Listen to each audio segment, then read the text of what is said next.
Hello everyone, welcome to our YouTube preparation channel. दोस्तों, मैं रुबेल और मैं आज आप सबके सामने मॉक टेस्ट 2023 कल जो मैंने मॉक टेस्ट दिया वो उसका सॉल्यूशन लेके आया हूँ। B Ed entrance Assam university Silchar 2023 का। सो देखिए, ये इंडियन कॉन्स्टिट्यूशन से मॉक टेस्ट है। सो आप लोगों ने कल का जिन्होंने वीडियो नहीं देखा वो आज इस वीडियो में अपना मॉक टेस्ट दीजिए। मैं जो आंसर बोलूँगा वो थोड़ा टाइम लेके बोलूँगा और आप लोग वीडियो को पॉज करके आंसर देने की कोशिश करना। सो देखिए, जो मेरा ऑनलाइन क्लासेस है वो आप लोग अगर स्टार्ट करना चाहते हैं उसमें मॉक टेस्ट भी मिलेगा, क्योंकि कल से मॉक टेस्ट हो रहा है। और देखिए, अगर आप लोग डायरेक्ट मॉक टेस्ट लेना चाहते हैं तो वो भी ले सकते हो। सो मॉक टेस्ट लेने के लिए 150 रुपीज़ आप लोगों को पे करना होगा। और अगर ऑनलाइन क्लास प्लस जो पुराने पीडीएफ और मॉक टेस्ट जो होगा उसके लिए आप लोगों को 300 रुपीज़ पे करना होगा थ्रू यूपीआई, यानी फ़ोनपे, जीपे या पेटीएम से आप लोगों को पे करना होगा 300 रुपीज़ अगर पूरा online class plus mock test लेंगे या पीडीएफ लेंगे। और ओनली अगर मॉक टेस्ट लेंगे कल से, सो वो 150 रुपीज़ से आप लोगों को ले सकते हो। सो आप लोग पे करेंगे 9101467653। फिर से बोल रहा हूँ, 9101467653 इस नंबर पे आप लोग पे कर देना। उसके बाद इसका स्क्रीनशॉट मुझे मेरा व्हाट्सअप नंबर पे भेज देना, जो कि 9101467653 सेम नंबर है।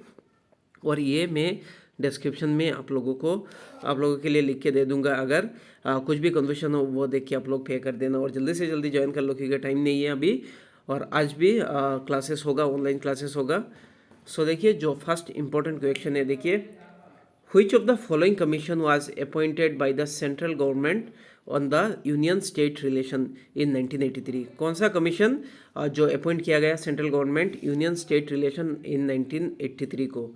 सो देखिए, Sarkaria commission, Dutt commission, Setalvad commission, Rajamannar commission. So कौन सा राइट आंसर है? आप लोग आंसर देने की कोशिश कीजिए। सो मैं बोल रहा हूँ, वीडियो को पॉज करके आंसर देने की कोशिश कीजिए। सो राइट आंसर होगा ऑप्शन ए, सरकारिया कमीशन, यानी 1983 को आया था सेंट्रल स्टेट के रिलेशन के लिए। ध्यान रखना। सो दत्त कमीशन क्या था? ये लाइसेंसिंग के ऊपर था, इंडस्ट्रियल लाइसेंसिंग पॉलिसी के ऊपर था, 1969 को आया था। सीतावल्ट कमीशन ये लॉ कमीशन है। देखिए, लॉ हमारे इंडिया का जो लॉ रिफॉर्म करने के लिए 1955-56 पे आई थिंक ये आया था सीतावल्ट कमीशन। बट ये टाइम आप लोग देख लेना एक बार। नहीं तो देखिए, इंपॉर्टेंट जो चीज़ है वो Setalvad commission related to law commission, यानी लॉ के रिफॉर्म के लिए ये सीतावल्ट कमीशन लाया गया। और राजामन्नर कमीशन ये भी सेंट्रल स्टेट रिलेशन से रिलेटेड है। Question number 2, which of the following taxes are imposed and collected by the state government? कौन सा टैक्स जो स्टेट गवर्नमेंट इम्पोज करता है और कलेक्ट भी करता है? सो देखिए, option A state duty, option B sales duty, option C land revenue, option D all of the above.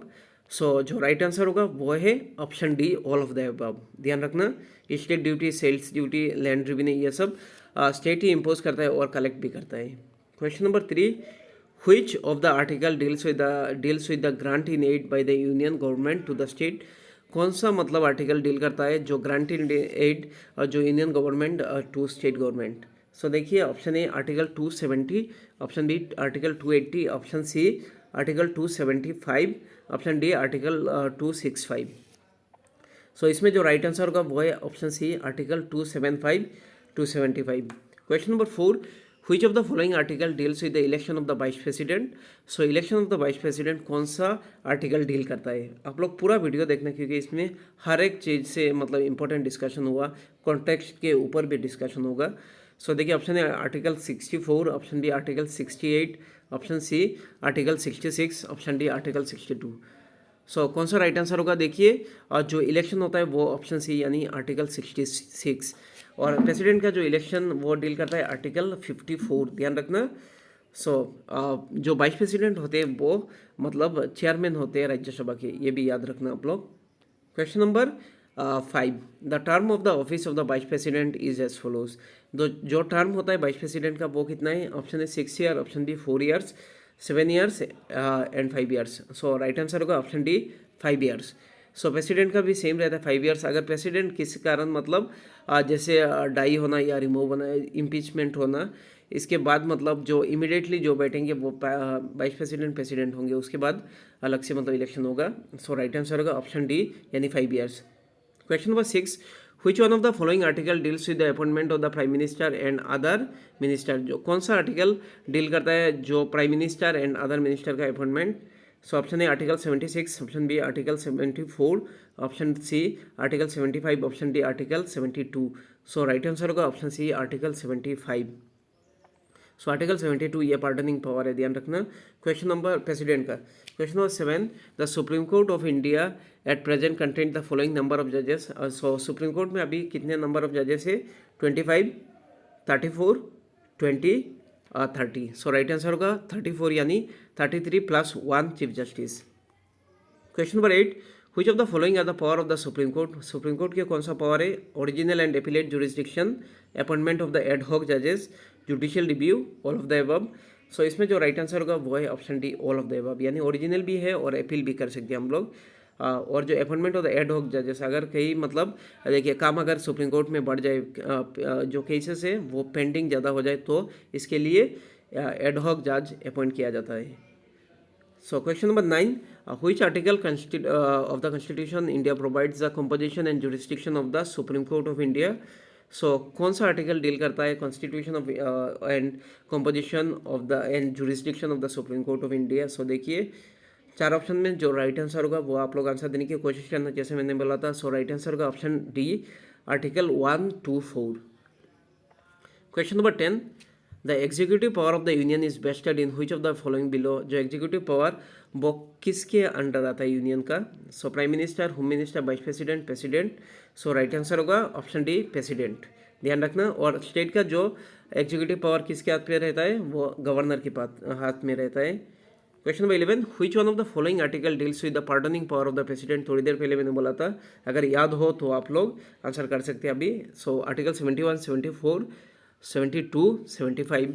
So right answer होगा ऑप्शन सी यानी article 72। Question number 12, the impeachment of the president is carried by which one of the following? जो impeachment होता है वो president के वो carried कैसे होता है? Attorney general, member of the legislative assembly, parliament, prime minister. So right answer होगा ऑप्शन सी, पार्लियामेंट, यानी both house, Lok Sabha and Rajya Sabha से ये मतलब पूरा पास होगा 2/3 मेजोरिटी पे। सो राइट आंसर होगा option C. Question number 13, when was the first parliamentary forum on water conservation and management constitute? So कौन से साल में जो पार्लियामेंट्री फोरम बना, first parliamentary forum on water conservation and management? So 4 option में जो right answer होगा वो है ऑप्शन बी, 2005। ये मोस्ट इंपॉर्टेंट क्वेश्चन है, ध्यान रखना। Question number 14, when was the first parliamentary forum on youth constitute? जो फर्स्ट फोरम पहले वाटर कंजर्वेशन एंड मैनेजमेंट का बोला 2005 में, और जो first parliamentary forum on youth constitute वो देखिए 4 ऑप्शन में जो राइट आंसर होगा वो है option C, 2006। Question number 15, independence of judiciary in Indian constitution is taken from? जो इंडिपेंडेंस ऑफ जुडिशरी वो कहाँ से लिया गया? सो देखिए Britain, USA, South Africa, Australia. So जो राइट आंसर होगा वो है ऑप्शन बी, यूएसए, यानी इंडिपेंडेंस ऑफ जुडिशरी हम लोगों ने कहाँ से लिया? यूएसए से। सो यूएसए से और एक चीज़ लिया हम लोगों ने, फंडामेंटल राइट, ध्यान रखना। और ब्रिटेन से क्या लिया? जो पार्लियामेंट्री सिस्टम है या रूल ऑफ लॉ कह सकते हैं हम लोग। क्वेश्चन ऑस्ट्रेलिया से कॉन्करेंट लिस्ट लिया। Question number 16, which of the following amendment act amended the preamble of the Indian constitution? So preamble of the Indian constitution का जो अमेंड किया गया कौन से एक्ट के द्वारा? सो 4 ऑप्शन में जो राइट आंसर होगा वो है option B, 42nd amendment act 1976, ध्यान रखना। और ये 42nd अमेंडमेंट एक्ट जो किस कमेटी के रिकमेंडेशन के बाद हुआ? वो सरन सिंह कमेटी के रिकमेंडेशन के बाद हुआ। और 44th अमेंडमेंट एक्ट 1978 इसने क्या किया? राइट टू प्रॉपर्टी को डिलीट किया, ध्यान रखना। सो 42nd अमेंडमेंट एक्ट को हम लोग मिनी कॉन्स्टिट्यूशन कहते हैं, ध्यान रखना। और जो 44th अमेंडमेंट एक्ट उसमें राइट टू प्रॉपर्टी उसको डिलीट किया गया। सो ये 1978 को हुआ था, ध्यान रखना। क्वेश्चन नंबर 18, इधर थोड़ा सा जो नंबरिंग में प्रॉब्लम हुआ। Which of the following describe India as a secular state? India को सेकुलर स्टेट कौन डिस्क्राइब करता है? सो 4 ऑप्शन में जो राइट आंसर होगा देखिए option D, preamble of the Indian constitution. Next question, question number 18, which of the following article deals with the composition and council of the state of Rajya Sabha and the manner of the election of its member? जो composition होता है राज्यसभा का और election जो होता है वो कौन से आर्टिकल के द्वारा कवर होता है? सो 4 ऑप्शन में जो राइट आंसर होगा वो है option D, article 80। Question number 19, how many member of the parliament members are nominated by the president to the Rajya Sabha. So कितने मेंबर को नॉमिनेट करते हैं प्रेसिडेंट राज्यसभा के लिए। सो 4 ऑप्शन में जो राइट आंसर होगा वो है ऑप्शन सी 12। सो आज के लिए इतना ही, थैंक यू।